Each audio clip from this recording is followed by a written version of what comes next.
ओम शांति। आज 5 फरवरी 2026 की बाबा की साकार मुरली है। मुरली के महावाक्य हैं, मीठे बच्चे, बाप आए हैं तुम्हें रावण राज्य से लिबरेट कर सदगति देने, नरकवासियों को स्वर्गवासी बनाने। प्रश्न है, बाप ने तुम भारतवासी बच्चों को कौन सी स्मृति दिलाई है? उत्तर है, हे भारतवासी बच्चे, तुम स्वर्गवासी थे। आज से 5000 वर्ष पहले भारत स्वर्ग था। हीरे सोने के महल थे। तुम सारे विश्व के मालिक थे। धरती आसमान सब तुम्हारे थे। भारत शिव बाबा का स्थापन किया हुआ शिवालय था। वहाँ पवित्रता थी। अब फिर से ऐसा भारत बनने वाला है। गीत है, नयनहीन को राह दिखाओ प्रभु। ओम शांति। मीठे मीठे रूहानी बच्चों यानी आत्माओं ने यह गीत सुना। किसने कहा? आत्माओं के रूहानी बाप ने। तो रूहानी बाप को रूहानी बच्चों ने कहा कि हे बाबा, उनको ईश्वर भी कहा जाता है, पिता भी कहा जाता है। कौन सा पिता? परम पिता, क्योंकि बाप दो हैं, एक लौकिक दूसरा पारलौकिक। लौकिक बाप के बच्चे पारलौकिक बाप को पुकारते हैं, हे बाबा। अच्छा, बाबा का नाम शिव, वह तो निराकार पूजा जाता है, उनको कहा जाता है सुप्रीम फादर। लौकिक बाप को सुप्रीम नहीं कहा जाता। ऊंचते ऊंच सभी आत्माओं का बाप एक ही है। सभी जीव आत्माएं उस बाप को याद करती हैं। आत्मा यह भूल गई है कि हमारा बाप कौन है। पुकारते हैं, ओ गॉड फादर, हम नयनहीन को नयन दो तो हम अपने बाप को पहचाने। भक्ति मार्ग की ठोकरों से छुड़ाओ। सदगति के लिए तीसरा नेत्र लेने लिए बाप से मिलने लिए पुकारते हैं, क्योंकि बाप ही कल्प कल्प भारत में आकर भारत को स्वर्ग बनाते हैं। अभी कलयुग है, कलयुग के बाद सतयुग आना है। यह है पुरुषोत्तम संगम युग। बेहद का बाप आकर जो पतित भ्रष्टाचारी बन गए हैं, उनको पुरुषोत्तम बनाते हैं।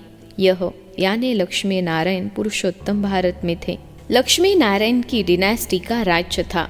आज से 5000 वर्ष पहले सतयुग में श्री लक्ष्मी नारायण का राज्य था। यह बच्चों को स्मृति दिलाते हैं, तुम भारतवासी आज से 5000 वर्ष पहले स्वर्गवासी थे, अब तो सब नरकवासी हैं। आज से 5000 वर्ष पहले भारत हेवन था। भारत की बहुत महिमा थी। हीरे सोने के महल थे। अभी तो कुछ भी नहीं है।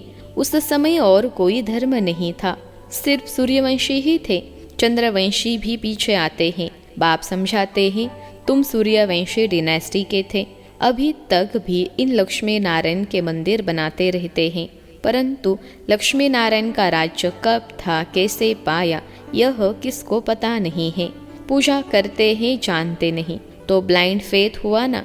शिव की, लक्ष्मी नारायण की पूजा करते हैं, बायोग्राफी को भी नहीं जानते। अभी भारतवासी खुद कहते हैं, हम पतित हैं, हम पतितों को पावन बनाने वाला बाबा आओ, आकर हमको दुखों से, रावण राज्य से लिबरेट करो।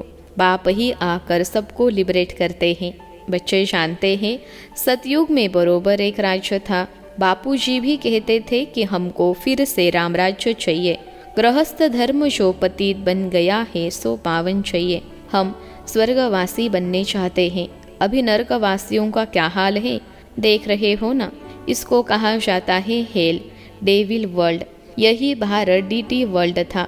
बाप बेर समझाते हैं, तुमने 84 जन्म लिए हैं, न कि 84 लाख। बाप समझाते हैं, तुम असूल शांति धाम के रहने वाले हो। तुम यहाँ पाठ बजाने आए हो। 84 जन्मों का पाठ बजाया है। पुनर्जन्म तो जरूर लेना पड़े ना। पुनर्जन्म 84 होते हैं। अब बेहद का बाप आए हैं, तुम बच्चों को बेहद का वर्षा देने। बाप तुम बच्चों यानी आत्माओं से बात कर रहे हैं, और सत्संगों में मनुष्यों को भक्ति मार्ग की बातें सुनाते हैं। आधा कल्प भारत जब स्वर्ग था तो एक भी पतित नहीं था। इस समय एक भी पावन नहीं। यह है ही पतित दुनिया। गीता में श्री कृष्ण भगवान वाच लिख दिया है। उसने तो गीता सुनाई नहीं। ये लोग अपने धर्म शास्त्र को भी नहीं जानते, अपने धर्म को ही भूल गए हैं। हिंदू कोई धर्म नहीं है। धर्म मुख्य है 4।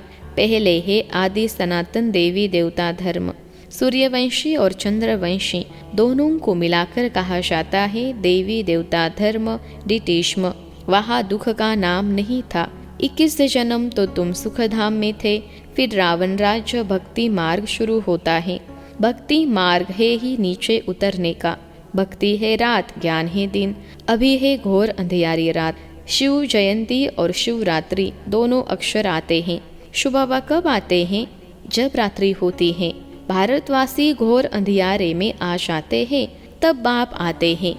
गुड़ियों की पूजा करते रहते हैं, एक की भी बायोग्राफी नहीं जानते। यह भक्ति मार्ग के शास्त्र भी बनने ही हैं। यह ड्रामा सृष्टि चक्र को भी समझना है। शास्त्रों में यह नॉलेज नहीं है, वह है भक्ति का ज्ञान, फिलॉसॉफी। वह कोई सदगति मार्ग का ज्ञान नहीं है। बाप कहते हैं मैं आकर तुमको ब्रह्मा द्वारा यथार्थ ज्ञान सुनाता हूँ।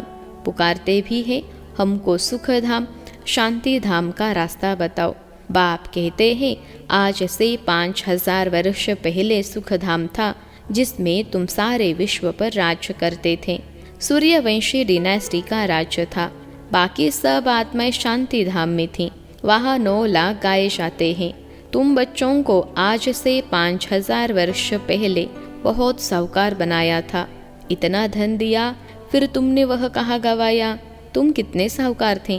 भारत कौन सड़ावे यानी कहलाए। भारत ही सबसे ऊंचते ऊंच खंड है। सभी का वास्तव में यह तीर्थ है, क्योंकि पतित पावन बाप का जन्म स्थान है। जो भी धर्म वाले हैं सभी की बाप आकर सदगति करते हैं। अभी रावण का राज्य सारी सृष्टि में है, सिर्फ लंका में नहीं था। सभी में 5 विकार प्रवेश हैं। जब सूर्यवंशी राज्य था तो यह विकार ही नहीं थे। भारत वाइसलेस था, अभी विशेष है। सतयुग में देवी संप्रदाय थी, वह फिर 84 जन्म भोग अभी आसुरी संप्रदाय बने हैं, फिर देवी संप्रदाय बनते हैं। भारत बहुत साहूकार था, अब गरीब बना है, इसलिए भीख मांग रहे हैं। बाप कहते हैं तुम कितने साहूकार थे, तुम्हारे जैसा सुख किसको भी मिल नहीं सकता। तुम सारे विश्व के मालिक थे, धरती आसमान सब तुम्हारे थे। बाप स्मृति दिलाते हैं भारत शिव बाबा का स्थापन किया हुआ शिवालय था, वहाँ पवित्रता थी। उस नई दुनिया में देवी देवता राज्य करते थे। भारतवासी तो यह भी नहीं जानते कि राधे कृष्ण का आपस में क्या संबंध है। दोनों अलग अलग राजधानी के थे, फिर स्वयंवर के बाद लक्ष्मी नारायण बने हैं। यह ज्ञान कोई मनुष्य में नहीं है, परमपिता परमात्मा ही ज्ञान का सागर है। वही तुम्हें यह रूहानी ज्ञान देते हैं। यह स्पिरिचुअल नॉलेज सिर्फ एक बाप ही दे सकते हैं। अब बाप कहते हैं आत्म अभिमानी बनो, मुझ अपने परमपिता परमात्मा शिव को याद करो। याद से ही सतो प्रधान बनेंगे। तुम यहाँ आते ही हो मनुष्य से देवता अथवा पतित से पावन बनने। अभी यह है रावण राज्य। भक्ति मार्ग में रावण राज्य शुरू होता है।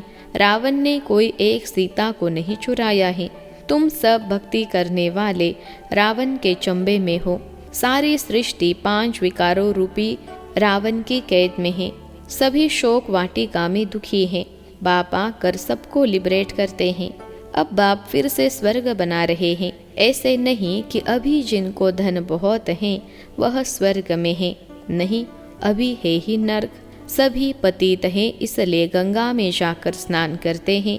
समझते हैं गंगा पतित पावनी है, परंतु पावन तो कोई बनते नहीं हैं। पतित पावन तो बाप को ही कहा जाता है, न कि नदियों को। यह सब है भक्ति मार्ग। बाप ही यह बातें आकर समझाते हैं। अब तुम यह जानते हो, एक है लौकिक बाप, दूसरा फिर प्रजापिता ब्रह्मा है, अलौकिक बाप, और वह पारलौकिक बाप। 3 बाप हैं। शिव बाबा प्रजापिता ब्रह्मा द्वारा ब्राह्मण धर्म स्थापन करते हैं। ब्राह्मणों को देवता बनाने के लिए राजयोग सिखलाते हैं। एक ही बार बाप आकर आत्माओं को राजयोग सिखलाते हैं। आत्माएं पुनर्जन्म लेती हैं। आत्मा ही कहती है मैं एक शरीर छोड़ दूसरा लेती हूँ। बाप कहते हैं अपने को आत्मा समझ, मुझे बाप को याद करो तो तुम पावन बनेंगे। कोई भी देहधारी को याद नहीं करो। अभी यह है मृत्यु लोक का अंत। अमर लोक की स्थापना हो रही है। बाकी सब अनेक धर्म खलास हो जाएंगे। सतयुग में एक ही देवता धर्म था, फिर त्रेता में चंद्रवंशी राम सीता। तुम बच्चों को सारे चक्र की याद दिलाते हैं। शांति धाम सुख धाम की स्थापना करते ही है बाप। मनुष्य को सद्गति दे नहीं सकते, वह सब है भक्ति मार्ग के गुरु। भक्ति मार्ग में मनुष्य अनेक प्रकार के चित्र बनाए पूजा कर फिर जाकर कहते हैं डूब जा। बहुत पूजा करते, खिलाते पिलाते, अब खाते तो ब्राह्मण लोग हैं। इसको कहा जाता है गुड़ियों की पूजा। कितनी अंधश्रद्धा है, अब उन्हों को कौन समझाए। बाप कहते हैं अभी तुम हो ईश्वरीय संतान, तुम अभी बाप से राजयोग सीख रहे हो। यह राजधानी स्थापन हो रही है। प्रजा तो बहुत बननी है, कोटों में कोई राजा बनते हैं। सतयुग को कहा जाता है फूलों का बगीचा, अभी है कांटों का जंगल। अभी रावण राज्य बदल रहा है, यह विनाश होना ही है। यह नॉलेज अभी सिर्फ तुम ब्राह्मणों को मिलती है। लक्ष्मी नारायण को भी यह ज्ञान नहीं रहता, यह ज्ञान प्राय लोप हो जाता है। भक्ति मार्ग में कोई भी बाप को जानते ही नहीं। बाप ही रचता है, ब्रह्मा विष्णु शंकर भी रचना है। परमात्मा सर्वव्यापी कहने से सब बाप हो जाते, वर्षे का हक नहीं रहता। बाप तो आकर सभी बच्चों को वर्षा देते हैं। सर्व का सद्गति दाता एक ही बाप है, यह भी समझाया है। 84 जन्म वह लेते हैं जो पहले पहले सतयुग में आते हैं। क्रिश्चियन लोग के जन्म कितने होंगे? करके 40 जन्म होंगे, यह हिसाब निकाला जाता है। एक भगवान को ढूंढने के लिए कितने धक्के खाते हैं। अभी तुम धक्के नहीं खाएंगे, तुमको सिर्फ एक बाप को याद करना है। यह है याद की यात्रा, यह है पतित पावन गॉड फादरली यूनिवर्सिटी। तुम्हारी आत्मा पढ़ती है, साधु संत फिर कह देते आत्मा निर्लेप है। अरे आत्मा को ही कर्मों अनुसार दूसरा जन्म लेना पड़ता है। आत्मा ही अच्छा व बुरा काम करती है। इस समय तुम्हारा कर्म विकर्म होता है। सतयुग में कर्म अकर्म होते हैं, वहाँ विकर्म होता नहीं। वह है पुण्य आत्माओं की दुनिया। यह सब समझने और समझाने की बातें हैं। अच्छा, मीठे मीठे सिखलते नंबरवार पुरुषार्थ अनुसार कांटे से फूल बनने वाले बच्चों प्रति माता पिता बाप दादा का याद प्यार और गुड मॉर्निंग। रूहानी बाप की रूहानी बच्चों को नमस्ते। हम रूहानी बच्चों की सिखलते रूहानी माता पिता बाप दादा को याद प्यार गुड मॉर्निंग और नमस्ते बाबा नमस्ते। धारणा के लिए मुख्य सार। पहली पॉइंट है कांटे से फूल बन फूलों का बगीचा, यानी सतयुग स्थापन करने की सेवा करनी है। कोई भी बुरा कर्म नहीं करना है। दूसरी पॉइंट है रूहानी ज्ञान जो बाप से सुना है वही सबको सुनाना है। आत्म अभिमानी बनने की मेहनत करनी है।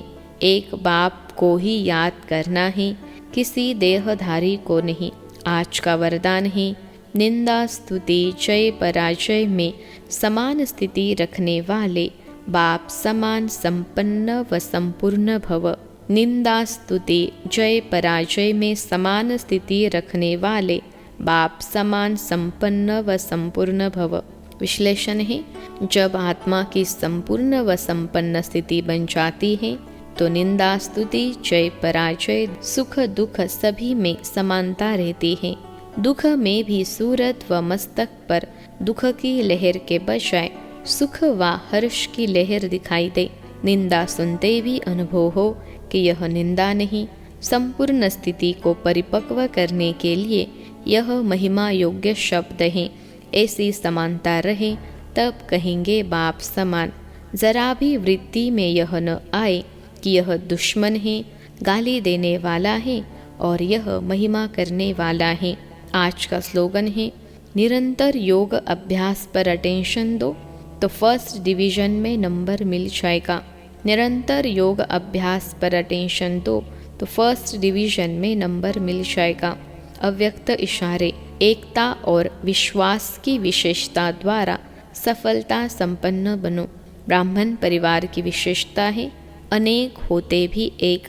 आपके सभी सेवा केंद्रों का वाइब्रेशन ऐसा हो जो सबको महसूस हो कि ये अनेक नहीं लेकिन एक हैं। आपकी एकता का वाइब्रेशन सारे विश्व में एक धर्म एक राज्य स्थापन करेगा। तो विशेष अटेंशन देकर भिन्नता को मिटाकर एकता कायम करो। अच्छा, ओम शांति।